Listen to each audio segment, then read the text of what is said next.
সুলাইমান আলাইহিস সালাম লাঠির মধ্যে ভর দিয়ে দাঁড়িয়ে রইলেন আর বললেন, কাজ করো। জিনেরাও কাজ শুরু করলো। ওদিকে মালাকুল মাউত এসে বলো, সুলাইমান সময় তো শেষ। সুলাইমান বলে, সমস্যা নাই, রূহ কবজ করো। উনি লাঠির মধ্যে ভর দিয়ে দাঁড়িয়ে রইলেন।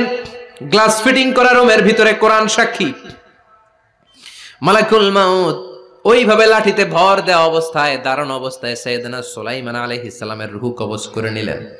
উনি এমন ভাবে দাঁড়িয়েছেন, রূহ চলে গেল, লাশ হয়ে দাঁড়িয়ে রইলেন। লাঠির মধ্যে দাঁড়িয়ে আছেন, জমিনের মধ্যে লুটিয়ে পড়ে নাই। সুবহানাল্লাহ।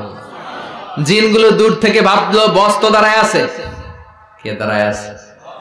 জিনেরা মনে করছে বস দাঁড়ায় আছে, কাজ করতে হবে। করতে করতে পুরা প্রজেক্টের কাজ শেষ। ইন দ্য মিন টাইম ঝিঝি পোকা, উই পোকা, যেই পোকা কাঠ খেয়ে ফেলে, এই কাঠ খাওয়ার পোকা সুলাইমান আলাইহিস সালাম লাঠির ভেতরে ঢুকে লাঠিও খেয়ে ফেলেছে। সাইয়েদনা সুলাইমান আলাইহিস সালাম ধপাস করে জমিনে পড়েছে।